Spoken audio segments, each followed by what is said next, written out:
KBC में करोड़पति पति। सूरज के जीवन का एक ही फंडा था कि मेहनत तो गधा भी करता है, घर बैठे जो कमाए समझदार वही होता है। इसीलिए उसने कभी नौकरी ही नहीं ढूंढी।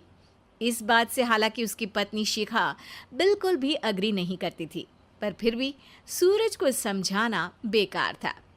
टीवी में कैसे बनोगे करोड़पति का ऐड देखकर उसे लगा कि बस अब तो घर बैठे ही वो करोड़पति बन सकता है, और उसके पीछे उसने अपने सारे सोर्सेस एक्टिव कर दिए। 2 हफ्ते में उसके कलीग के साले के पड़ोसी के बेटे का सोर्स निकलता है जो कि उसे शो में पहुंचा सकता है, और सूरज उससे मिलने चला जाता है। अच्छा, तो हमें मुकेश जी बता रहे थे कि आप हमें शो में पहुंचा सकते हैं। हाँ, उसमें कोई तकलीफ नहीं है। मैं कल अगर कोशिश करूँ तो इसी महीने में आपका नंबर आ जाएगा। अरे ये तो बहुत बढ़िया हो गया। अच्छा, वो सिलेबस और क्वेश्चन पेपर का कोई जुगाड़ है क्या? हैं? उसका तो कोई जुगाड़ नहीं है। तो वो वाकई में कुछ भी पूछ सकते हैं? हाँ, वो तो बच्चन जी पर है, जो पढ़ते हैं वो पूछ लेते हैं। पहली कोशिश फेल होने पर अब सूरज के सामने एक बहुत बड़ा सवाल था कि आखिर जवाब कहाँ से लाए। तब शिखा ने एक सजेशन दिया, क्यों ना सूरज अपने चचेरे भाई सुमित से मदद मांगे, जो कि यूपीएससी की तैयारी कर रहा था। हालांकि इतनी मेहनत करना सूरज को समझ में नहीं आता था, पर कोई और रास्ता ना मिलने पर वो आखिर सुमित से बात करता है। अरे सुमित, हमारा कैसे बनोगे करोड़पति के लिए सिलेक्शन होने वाला है। तुम हमें थोड़े चिट बनाने में मदद करोगे क्या? अरे भैया, चिट बनाए तो सालों हो गए, उसमें हमारा एक्सपर्टीज नहीं है, बल्कि आप बोलो तो हम आपकी पढ़ने में ज़रूर मदद कर सकते हैं। हट, कैसी अनाप शराब बातें कर रहा है तू। सूरज ने सुमित को मना तो कर दिया था, पर तैयारी करने के सिवाय कोई चारा उसे दिख भी नहीं रहा था, खासकर जब 12 के पेपर लीक करने के एक्सपर्ट शुक्ला जो भी हाथ जोड़ लेते हैं। आखिर सूरज को सुमित के पास जाना ही पड़ा, और उसने सुमित और शिखा से वादा किया कि वो बहुत मेहनत करेगा।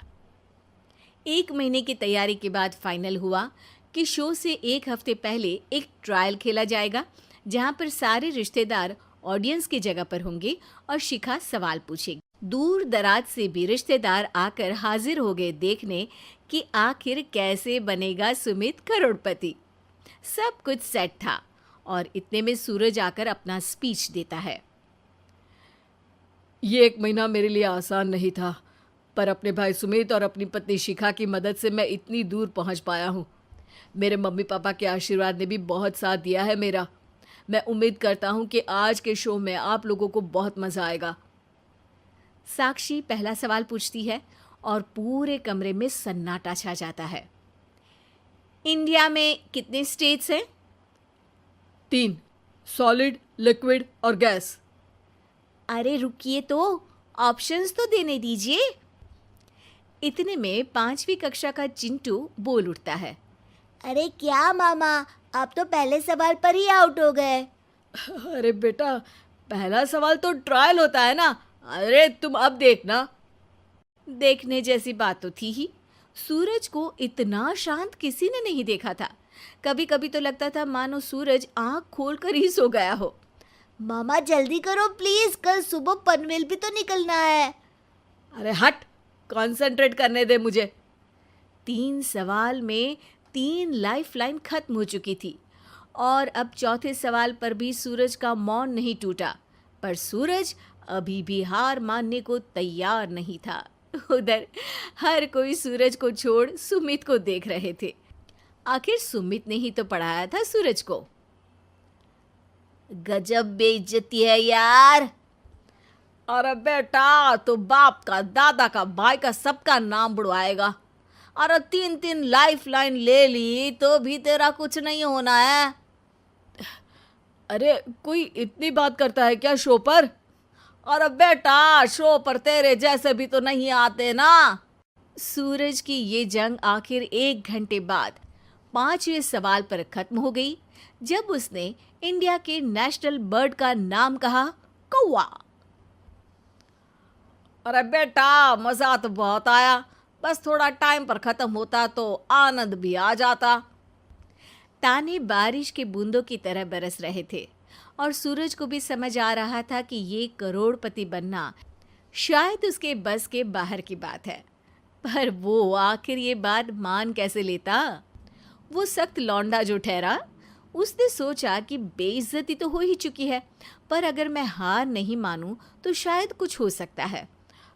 शिखा, तुम देखना, असली शो में आग लगा दूंगा, आग, करोड़पति बनूंगा मैं। हाँ, सब्जियां खत्म हो गई है घर पे, ले आओ।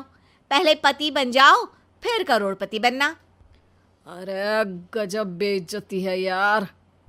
बेटा, अभी तो घर पर ही हुई है, 1 हफ्ते में तो तुम देश के सामने करवा कर आओगे। वैसे जब टीवी पर जाओ ना, तो बस अपने मम्मी का ही नाम लेना, ठीक है? कोई पूछे तो बोलना कि पापा नहीं है मेरे। अरे पढ़ाई की, पेपर निकलवाए, इतने सारे लोगों को खाना खिलवाया, क्या फ़र्क पड़ा? इसीलिए मैं कहता हूँ कि मेहनत तो गधा भी करता है, घर बैठे जो कमाए वही सिकंदर। लेकिन मामा, गधे भी जानते हैं कि हमारा राष्ट्रीय पक्षी मोर है।